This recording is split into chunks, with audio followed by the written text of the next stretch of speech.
Hello everyone, welcome to NEET UG in 10 brought to you by Unacademy, जो कि India का largest online learning platform है। यहाँ आपको मिलती हैं daily live classes, live test and quizzes, structured courses and unlimited access हमारे जितने भी मटेरियल्स एंड जितने भी वीडियोस हैं। लेकिन उसके लिए आपको हमसे जुड़ना होगा। आप अनअकैडमी लर्निंग ऐप डाउनलोड करिए गूगल प्ले स्टोर से या iOS ऐप स्टोर से जाके आप ये ऐप डाउनलोड कर सकते हैं। एंड उसके बाद आपको लेना होगा हमारा पेड सब्सक्रिप्शन। अब हमारे पेड सब्सक्रिप्शन के कई ऑप्शंस अवेलेबल हैं 1, 3, 6, 12, 24। एंड सिंस नीट यूजी का सिलेबस काफ़ी वास्ट होता है, थोड़ा टाइम लगता है, इसलिए 1 साल या 2 साल के पैकेज सबसे ज़्यादा पॉपुलर एंड मोस्ट रिकमेंडेड भी हैं। और आप देखेंगे कि 1 साल के पैकेज में सिर्फ 6000 आप और ऐड करते हैं तो आपको मिलता है 2 साल का package. And on top of that, अगर आप मेरा कोड LOVE10 ये यूज करते हैं तो एक्स्ट्रा 10% ऑफ आपको मिल जाएगा, जो भी हमारी बेस प्राइस थी। मेरा नाम लव किशोर श्रीवास्तव है। मैं मैगिल यूनिवर्सिटी कनाडा में एज अ रिसर्चर इस समय काम कर रहा हूं। आप मुझसे पर्सनली जुड़ना चाहते हैं या मुझको कुछ कमेंट करना चाहते हैं या मुझसे कुछ सजेशन चाहते हैं तो आप मेरे टेलीग्राम लिंक से जुड़ सकते हैं, मैंने ऐड किया हुआ है। अच्छा, अब बात करते हैं बहुत ही इंपॉर्टेंट टॉपिक जिसका नाम है स्लाइडिंग फिलामेंट थ्योरी। हमने क्या किया धीमे धीमे हम बढ़े मसल से हम मायोफाइब्रिल तक पहुंचे, और मायोफाइब्रिल के अंदर हमने देखा एक्टिन और मायोसिन होता क्या है, और पूरी कहानी sliding filament theory. Sliding filament मतलब कोई ना कोई फिलामेंट स्लाइड कर रहा होगा, और ये फिलामेंट मैंने लास्ट लेक्चर में बताया था क्या होता है कि एक मायोसिन जो है, अब आप सार्कोमियर का स्ट्रक्चर याद कीजिए, वहीं सब कुछ है। नहीं देखा है आपने वीडियो, आप डायरेक्ट इस वीडियो पे आए तो आप वहां से शुरू करके आइए। 2 वीडियो पहले था, सार्कोमियर का स्ट्रक्चर देखिए, एक्टिन मायोसिन देखिए, तभी आपको स्लाइडिंग फिलामेंट थ्योरी समझ में आएगी। तो मायोसिन का एक स्ट्रक्चर, मायोसिन जो होता है, मायोसिन का फाइबर बहुत मोटा होता है, फिक्स होता है, वो मूव नहीं करता। मायोसिन मूव नहीं करता। एक्टिन जो होगा उसके ऊपर रखा हुआ वो स्लाइड करता है मायोसिन पे। एक्टिन स्लाइड करता है, मायोसिन नहीं करता। ठीक। एंड क्या होगा, अब एक जैसे एक्टिन है, अब इसके ऊपर स्लाइड कर रहा है तो आप समझ सकते हैं कि मसल कॉन्ट्रैक्ट कर रही है। कैसे कर रही है हम आगे देखेंगे। उससे पहले हम ये देख लें कि जब मसल कॉन्ट्रैक्ट करनी है, ठीक है, तो बॉस यानी कि ब्रेन वो कैसे कैसे मसल को कंट्रोल करता है, कैसे जुड़ा होता है, क्या कनेक्शन होता है, जल्दी से देख लेते हैं। तो होता क्या है, स्लाइडिंग फिलामेंट थ्योरी में क्या होगा, मसल कॉन्ट्रैक्शन का एक्सप्लेनेशन है कि मसल जब भी कॉन्ट्रैक्ट होगी तो वो कैसे, जब भी मसल को कॉन्ट्रैक्ट होना है तो वो कैसे होती है। ठीक, ये आएगा इस थ्योरी में। अब आप देख लीजिए, हमारा जो ब्रेन है, सेंट्रल नर्वस सिस्टम, एक पेरिफेरल नर्वस सिस्टम होता है जिसमें नर्वस की बात होती है। सेंट्रल नर्वस सिस्टम में मेन आपका ब्रेन, स्पाइनल कॉर्ड, ये सब आते हैं। ठीक है। अब हमारा जो ब्रेन है, ठीक, उसका कुछ ना कुछ तो कनेक्शन होना चाहिए जो हमारे मसल के फाइबर्स हैं, तभी तो ब्रेन बताएगा कि भैया अब चालू कर दो जो अपना कार्यक्रम। तो ये जो जंक्शन होता है, मोटर न्यूरॉन, मतलब मोटर न्यूरॉन वो न्यूरॉन होते हैं जो ब्रेन सिग्नल भेजता है कि जाओ मसल कॉन्ट्रैक्ट करवाओ, तो ऑर्डर दे रहा है ना ब्रेन। और एक न्यूरॉन्स होते हैं सेंसरी न्यूरॉन्स जो ब्रेन तक लाते हैं कि सर चोट लग गई है, क्या करें।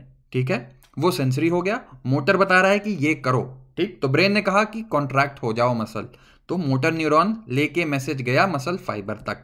अच्छा, इस जंक्शन को, जो मसल फाइबर और न्यूरॉन के बीच का जंक्शन होगा, इसको बोलते हैं न्यूरोमस्कुलर जंक्शन। बहुत इंपॉर्टेंट जंक्शन है क्योंकि इससे एक डिजीज भी होती है, माइस्थीनिया ग्रेविस, अभी मैं बताऊंगा आगे, वो इसी जंक्शन की डिजीज होती है। तो न्यूरोमस्कुलर जंक्शन में अगर गड़बड़ आ जाएगी तो आप समझ जाएंगे कि ब्रेन सिग्नल ही नहीं दे पाएगा मसल मूव करने को।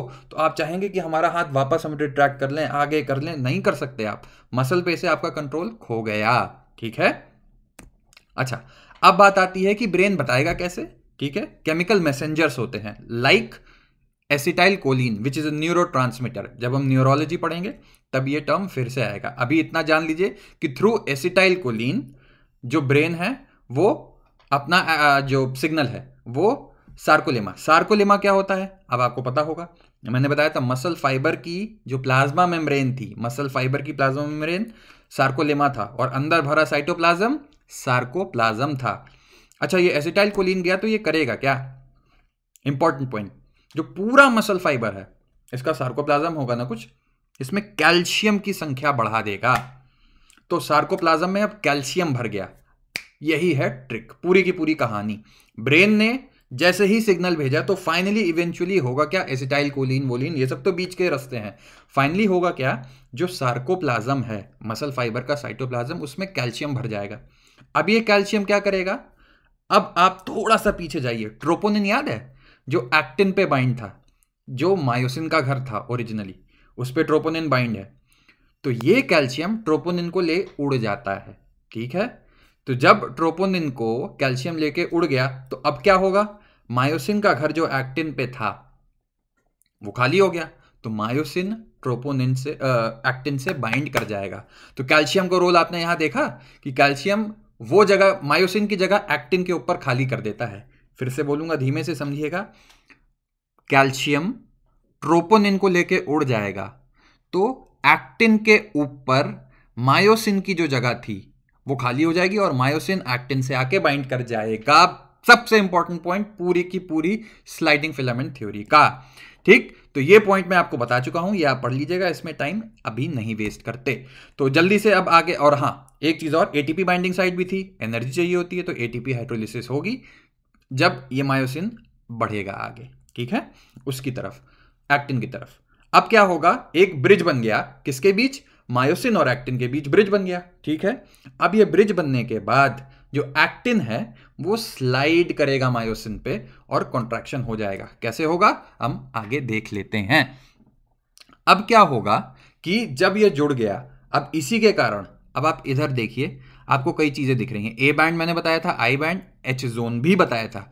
तो अब आप इमेजिन कर सकते हैं कि ये जो रीजन है ये जेड लाइन है और ये पतला वाला फाइबर जो है ये एक्टिन का फाइबर है, ये इसके ऊपर दौड़ेगा। और अच्छा, ये जो आपको मायोसिन के ऊपर ऐसे वर्टिकल डंडे दिख रहे हैं ये उसका हेड है, बताया था ना आपको, हेड याद रखिएगा। तो उसी कारण से ये एक्टिन से जुड़ गया और एक्टिन इसके ऊपर स्लाइड करता जाएगा। और तभी आप अगले उसमें देखिए तो होगा क्या, ये एच जोन, अब आप समझ रहे हैं कि एच जोन छोटा होता जाएगा, ये देखिए एच जोन छोटा हो गया और फाइनली एच जोन गायब हो गया। ठीक, और देखा किस तरीके से मसल ये इतनी लंबी थी अब स्लाइड करके कॉन्ट्रैक्ट कर गई। खेल किस चीज का हुआ यहां, एक कैल्शियम ने खेल दिखाया, दूसरा मायोसिन में एटीपी जो है एनर्जी उसने दिया। ठीक है, ये समझ में आया। अब जेड लाइन कैसे पास में आ रही है, क्यों पास में आ रही है, क्योंकि ये एक्टिन जो है वो मायोसिन के ऊपर स्लाइड करते हुए आगे बढ़ रहा है। ऐसे इमेजिन कर लीजिए कि ये एक्टिन जो है खटाखट इस मायोसिन पे चल रहा है। ठीक है, तो क्या होगा, कॉन्ट्रैक्शन होता जाएगा एंड मसल कॉन्ट्रैक्ट कर जाएगी। जब रिलैक्स करना होगा तो इसी का उल्टा होगा। ठीक, तो अब ये स्टेप बाय स्टेप चलता है। एक बार एटीपी हुआ, फिर एटीपी एडीपी में बदलता है, फिर दूसरा एटीपी आना होगा, फिर एडीपी आना होगा। तो ये स्टेप बाय स्टेप ये साइकिल चलती है जो फिर से वही रिपीट होगी, इसलिए फिर से इसको डिस्क्राइब करने की जरूरत नहीं। लेकिन सबसे इंपॉर्टेंट पॉइंट क्या हमको याद रखना है कि क्रॉस ब्रिज कैसे बनता है, कैल्शियम का क्या रोल था। ये जो सेंटेंसेस लिखे हैं ये वही समरी है जो मैंने अभी पढ़ाई है, तो एक एक करके सेंटेंस में मैं अभी फिर से नहीं जाऊंगा। ठीक, अब ये प्रोसेस कब तक चलता रहेगा, जब तक कैल्शियम है ना, जब बाहर नहीं चला जाएगा।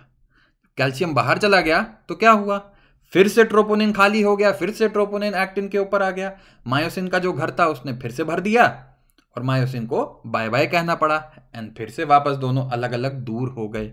ठीक है, जब तक एक क्रॉस ब्रिज नहीं बनेगा मायोसिन और एक्टिन पे, एक्टिन स्लाइड नहीं कर सकता मायोसिन के ऊपर। ठीक है ना, ये कंसेप्ट याद रखिएगा। और बेसिक 3-4 चीजें याद रखनी है, मैं फिर से जल्दी से समरी बता देता हूं। मायोसिन फिक्स है, एक्टिन स्लाइड करता है। एक्टिन तब तक स्लाइड नहीं कर पाएगा जब तक मायोसिन का जो हेड है, और एक्टिन के हेड के बारे में मैं बता चुका हूं कि उसमें एक्टिन बाइंडिंग साइट होती है, तो एक्टिन बाइंडिंग साइट होती है तो तभी तो वो एक्टिन से बाइंड कर गया।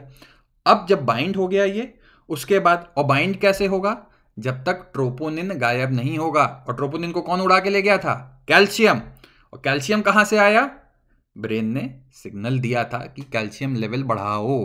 ठीक है, तो अब आप देख सकते हैं कैसे सब लिंक है। हो सकता है कॉम्प्लिकेटेड लग रहा हो, आंख बंद करके आराम से एक बार आपको बनाना है डायग्राम समझ के, उसके बाद जीवन भर नहीं भूलेगा। ठीक है, तो इसको ध्यान से समझिए। उम्मीद है कि आपको स्लाइडिंग फिलामेंट थ्योरी समझ में आ गई होगी।